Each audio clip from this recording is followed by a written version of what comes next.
Hey gang, welcome back to Jade's Garage. Today's video, I want to paint the dash on the 68 Mustang known as Jade.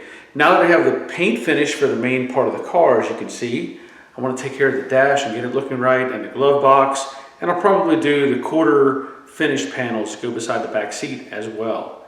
If you like videos like this, hit the subscribe button and the bell notification to see more. So if you've been following along, you already know that I painted the door panels. That is a single stage black, and I plan to do that with the quarter trim pieces as I mentioned, and of course the dash and the steering column. Now most of this dash is covered up by a pad up here on the top.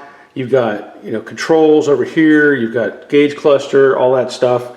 There's a heater control on this side. So what you see is this area here that's underneath the gauges, and from here down is painted along with the glove box. So that's what I need to address. I will also paint the steering column. Now the plan for this is I will just get it loose, lower it down, clean it up, and paint it all at the same time. But in order for any of this to happen, I need to remove the light switch and the ignition switch. So let me cover that first, and then we'll move on from there. Okay, so I'm going to start with the headlight switch. Now a lot of this is kind of hard to demonstrate with the light switch in the car, but I will tell you that it's going to be easier to remove without the gauges in place and the side controls. So on the top, or let's say the side of the switch itself, the mechanism, there's a little button, spring loaded, and you push it in. So let's say you have your knob that you're going to be actuating with. When you pull that in and out, it turns your lights on and off. You have to push in on that little spring loaded pin, and the knob will come right out. From there, another thing you need to do is take off the switch connector itself. Now this you may have to manipulate a little, but basically this I can wiggle to the side and it pulls right out of the switch itself. Again, I can show you that when I get it all the way out. Now the centerpiece here is your release. So you'll take a screwdriver, put it in there, and rotate that. And what that's the part that holds everything together. So I'll support the switch inside and remove that centerpiece.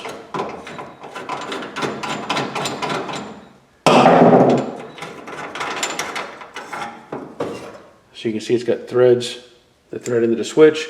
Now might be a good time to consider whether you want to replace this or not. Stuff wears out, starts to look rough. I'll pull the switch out so you can see it.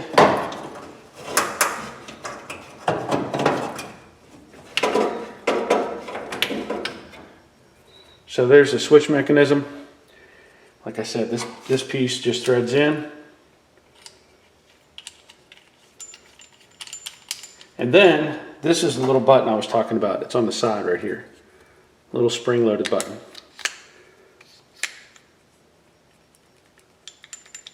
And this is also shows you how your interior lights dim when you rotate this. Really simple device. There's a spring and there's a little coil or a little piece of metal that touches that. And as you rotate that, that's what changes, let's say, the power that goes to your lights. So, this may or may not be worth keeping. I may end up replacing this, but now you know how to take out the headlight switch.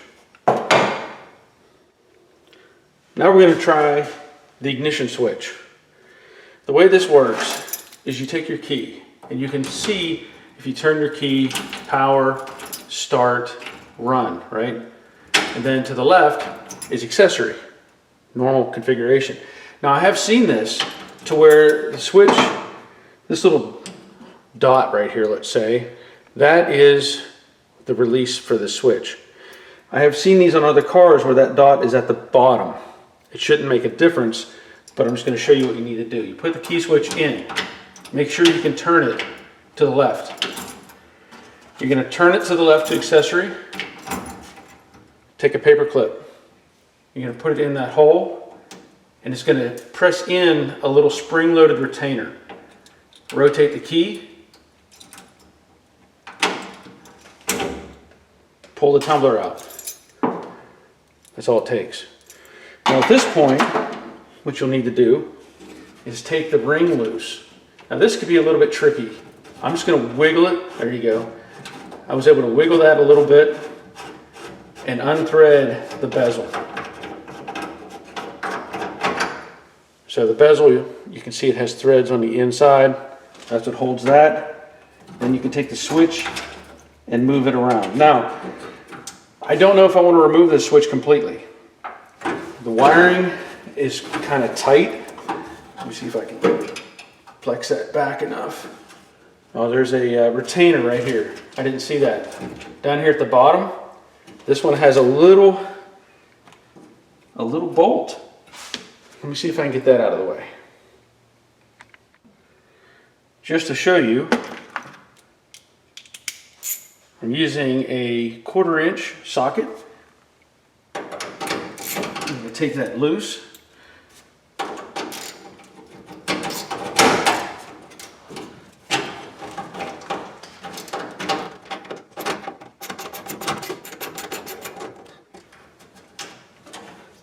It's just a little bugger. Set that aside. And now the switch, yep, will come up. And there's that piece that goes around the switch. And let's see here. Yep, there's actually, looks like two. Let's see if I can get that out. Yeah. So on the switch itself, there are two little clips that hold it onto the switch, or like the connector. So on the side here, you got two little slots. And that's nice because it allows you to align it in one direction. So with that out of the way, I can put all this back together. So I can slip on, you know, in fact, that has an alignment to it. By the looks of it, yeah, there's a little nub on this upper portion, so it only locks it in one way. That's interesting. And then you would thread on the bezel, and then of course you can put the key in if you want. I'm not in a hurry to lock everything back together, so I can just leave this out. Make sure you don't lose this part, kind of important. So in this case, I just slid the key tumbler, you know, back into it. I didn't lock it in, so I can pull it out easier whenever I want to get it reinstalled. Now at this point, there's a few things I want to get out of the way. There's a ground wire right here. I'm not sure, you know, there's nothing in it, so that's easy enough. Just remove that, get it out of here. But know that there's a hole there in case I need to reattach something. Over here, parking brake. I'm not even sure if this thing is functional. Have not played with it, but I'm going to get it out of the way. And I think there's two big Phillips screws or bolts, Phillips head, that go up into the bottom of the dash. So it's actually, you know, bolt thread, but still a Phillips head. So get those out.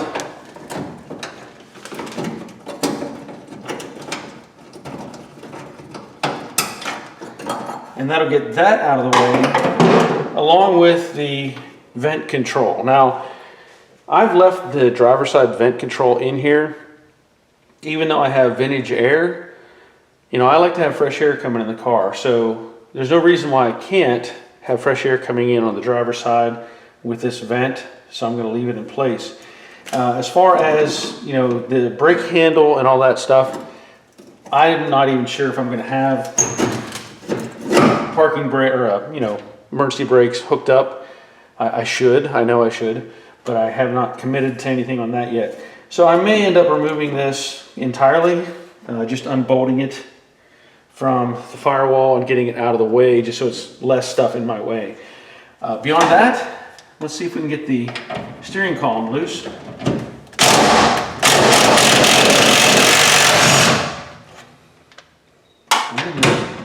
Yeah.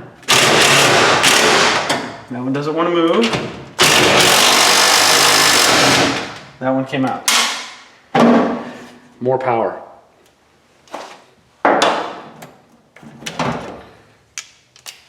We'll see what happens. Oh, wait a minute.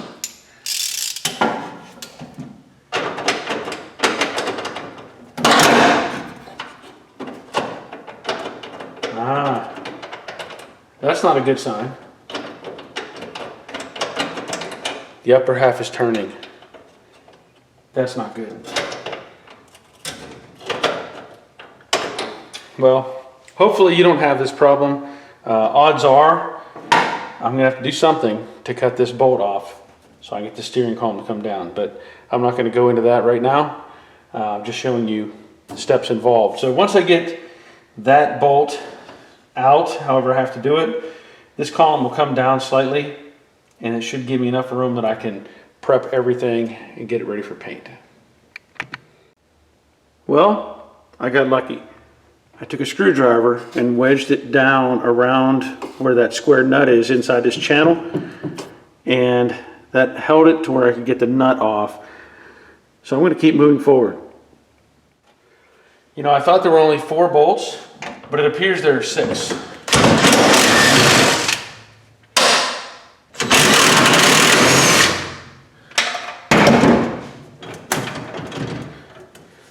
That's probably all I need.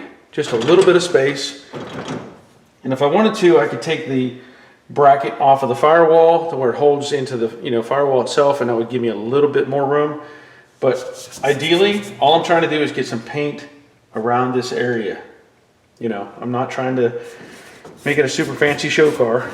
It'd be a really nice driver. So now at this point, I need to, I'll do the prep work, get all this stuff smoothed out. Another thing I'll show you real quick is the ashtray. Should push on the bottom. Well, that's never been opened, not by me anyway. But what's inside? Oh, look. So apparently somebody was smoking. Oh wow, check this out. 2 cigarette butts. And I don't know what that is. Anybody? Anyone? Okay. I have not had that open ever. Anyway. Okay, oh, there's one more. Well, no, that's out of the way. Yeah, the little cigarette lighter is out of the way. So really, other than having some wires to tuck away and tape off, that's about all it takes to get the dash exposed. And again, I'm just going to use Scotch-Brite, clean it up, and then I'll use that single stage paint to spray this. Now, along with that, I'm going to mask things. So obviously I just painted the car. I will use paper and plastic and whatnot to keep the paint inside the car, because obviously you don't want to spray newly painted panels or door jambs. So I will back mask all of this, paper it out this way, and then take care of it same way up where the windshield was, I'll mask that out there and make sure it's all protected. Okay, I will say I loosened up the bolts down at the bottom, that hold the base of the column. And now that gave me a bit more room. So just keep that in mind. And, now it's time to do some prep work. Now at this point, this will be the least exciting part of the process, but I'm going to take a red Scotch-Brite and have to go over all of this, various directions. If I find any low areas, I may add some primer. Like here, there's some minor pitting on the top of this, but I may just get some sandpaper and sand that down. Otherwise, I'll just go over all the areas that will be painted with the Scotch-Brite. If I find a flaw, again, I may sand down and put some primer on, but for the most part, this is tedious and takes, time.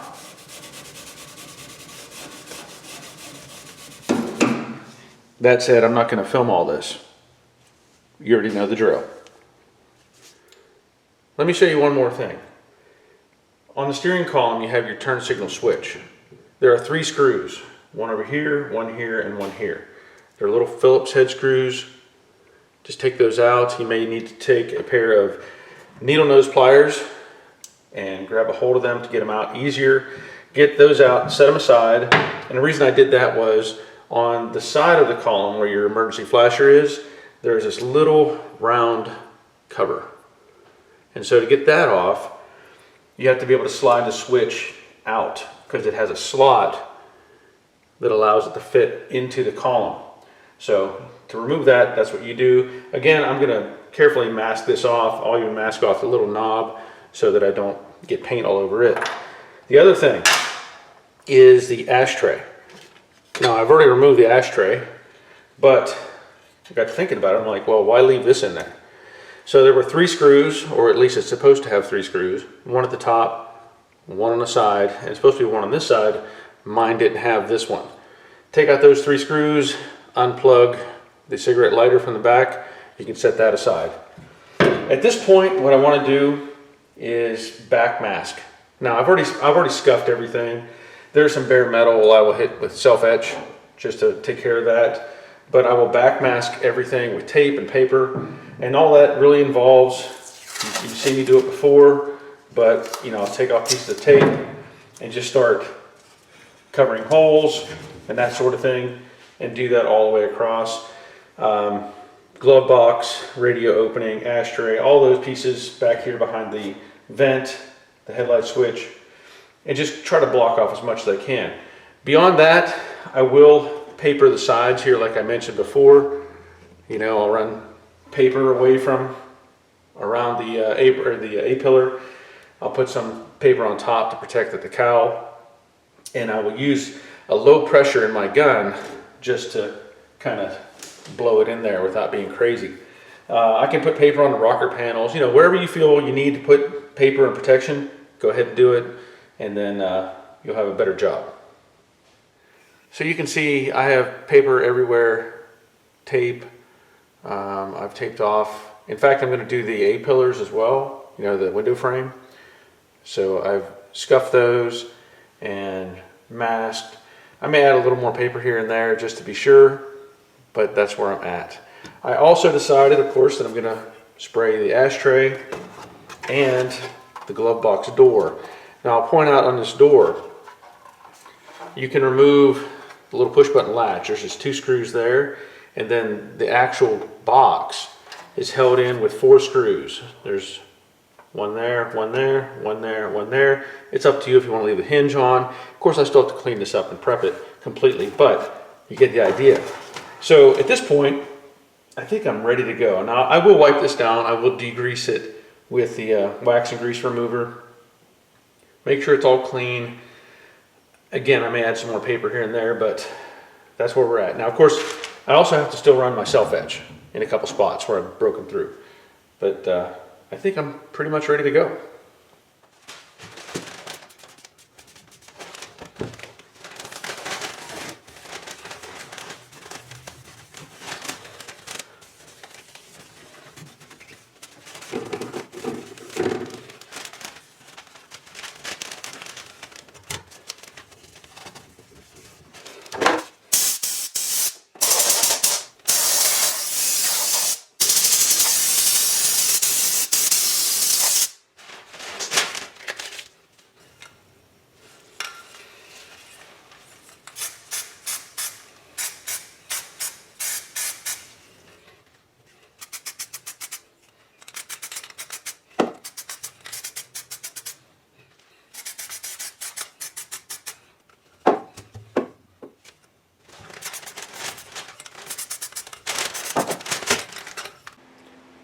Just to show you what I'm using, this is a custom mix from my PPG rep. I don't know the code on it. All I know is it's his custom mix that he makes for doing like interior panels and stuff like that. This mix is 9-to-1 with the hardener, and I'm going to use my PPS cups, my Black Widow gun, as I've shown before. So I'll be using that. Also, I've shown this before where I take tape and I create a funnel. So I tape to the edge make another piece on the other side, and then when I pour, it pours straight into the cup, and you're left with very little residue and no filling of the groove around here. So 9-to-1 is my mix, so I'll have to figure out if I want to use ounces or whatever in my PPS cups. I don't want to mix too much, but I want to make sure I have enough. I know the ratio is on this. I think this one is the highest at 8-to-1, so I have to probably do ounces and just kind of figure it out from there. But I'll get that mixed up and then start spraying.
Well, I think it looks pretty good.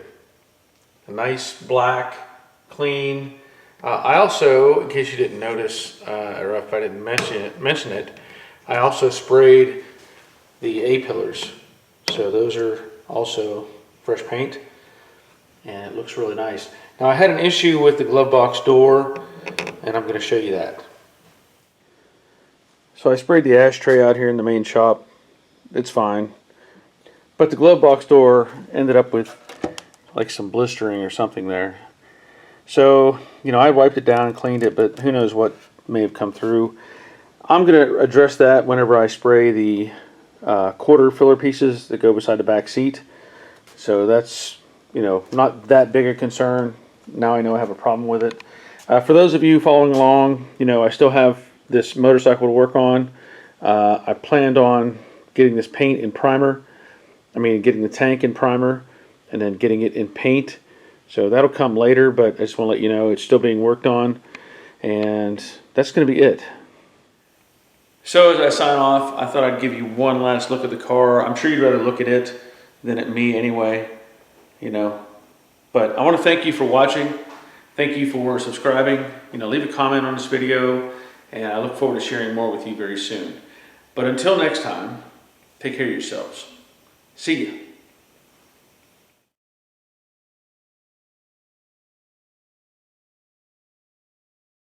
In today's video, I want to paint the dash in the 68 Mustang known as Jade. This video may be, nope, is kind of tight. Let me see if I can flex that back enough.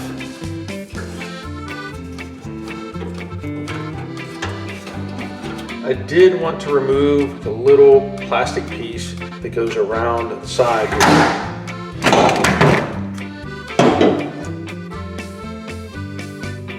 Okay, so you can see I have paper. Whoops. And I'll reshoot it because I have to reshoot the quarter, you know, panels. I don't want to say that. Granny.